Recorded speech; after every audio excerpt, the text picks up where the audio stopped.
আসসালামু আলাইকুম। বিশ্বের আলো টিভিতে স্বাগত জানাচ্ছি। আপনাদের সাথে আছি আমি নাজনীন নাহার শিমু। এখন দেখবেন বিস্তারিত।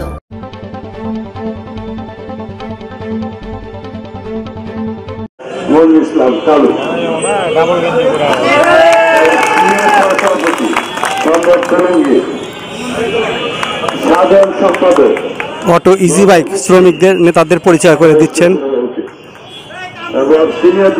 মোহাম্মদ মিজানুর রহমান মিনু, সাবেক মেয়র, প্রধানমন্ত্রীর উপদেষ্টা।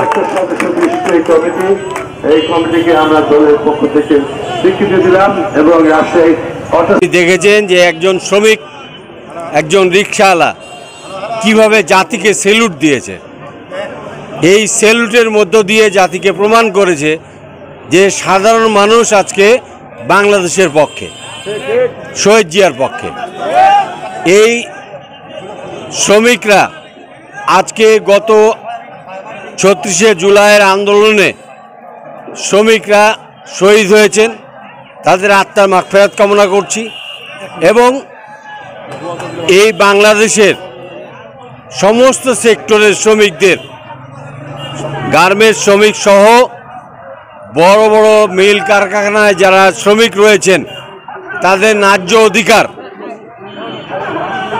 বাজার অনুযায়ী মিটিয়ে দেওয়ার আমরা ইতিমধ্যেই সমস্ত মালিক পক্ষকে অনুরোধ না আহ্বান করছি যে অবশ্যই যেন তারা এই মালিক পক্ষ যেন শ্রমিকদের বেতন ভাতা বোনাস প্রত্যেকটা উৎস করার পরে বক্তব্য রাখছেন মোসাদ্দেক হোসেন বুলবুল, সাবেক mayor, Rajshahi city corporation, Rajshahi.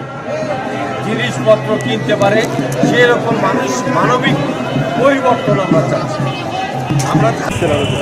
বিশ্বের আলো টিভিকে অসংখ্য মুবারকবাদ ও ধন্যবাদ। ইসলামী আন্দোলন, ইসলামী শ্রমিক আন্দোলন বাংলাদেশ রাজশাহী জেলা মহানগর কর্তৃক আয়োজিত আজকের এই র্যালি ও সমাবেশ আলোচনা থেকে আমরা এটাই মেসেজ দিতেছি জাতিকে যে শ্রমিকদের ন্যায্য অধিকার আদায়ের জন্য ইসলামী শ্রমিক আন্দোলন বাংলাদেশ অতীতে বর্তমান ভবিষ্যতেও রাজপথে থাকবে, শ্রমিকদের সাথে থাকবে। শ্রমিকদের ন্যায্য অধিকার আদায়ের জন্য তারা সবসময় ছিল, আছে, থাকবে ইনশাল্লাহ। আমার পরিচয়, আমি হোসেন আহমদ, সভাপতি ইসলামী আন্দোলন বাংলাদেশ রাজশাহী মহানগর।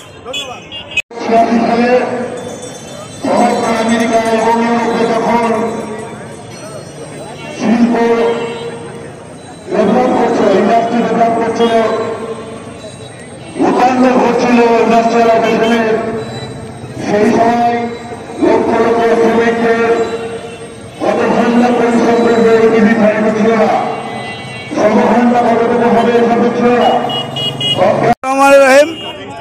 আজকে মহান শ্রমিক দিবসের যে আমাদের র্যালি পরবর্তীতে যে আমাদের জনসভা হয়েছে, আপনারা যারা সাংবাদিক ভাই, মিডিয়া এবং প্রিন্ট কর্মী যারা ছিলেন তারা অনেক কষ্ট করে যে খরচ তবে আমাদের এই মিটিংকে কভার করার জন্য এবং র্যালিকে কভার করার জন্য, সেই জন্য বিএনপি মহানগরের পক্ষ থেকে এবং শ্রমিক দলের পক্ষ থেকে আপনাদেরকে আমরা ধন্যবাদ ও কৃতজ্ঞতা প্রকাশ করছি।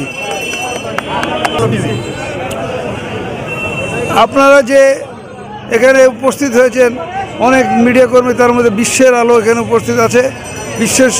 বিশ্বের আলো এই মিডিয়াকে আমরা এবং যে টিভিকে আমরা ধন্যবাদ জানাচ্ছি অনেক খরতাপের মধ্যে আপনারাও এখানে উপস্থিত হওয়ার জন্য। আমরা আমাদের দোয়া শুরু করব। আমরা তাদের রক্তের বিনিময়ে আমরা যেন আমাদের শ্রমিকের আর রক্ত না ঝরে, সেই জন্য আমি আমাদের দেশবাসীর কাছে এই আহ্বান জানাই যে আমাদের শ্রমিক যেন আর কষ্ট কোনোদিন না পায়, তাদের রক্ত যেন রাস্তায় আর রঞ্জিত না হয়, তাদের রক্ত খুঁজে যেন শ্রমিক। আমি মোহাম্মদ গুলজার হোসেন হীরা, বিশেষ প্রতিনিধি, বিশ্বের আলো টিভি। ধন্যবাদ রাজশাহী থেকে।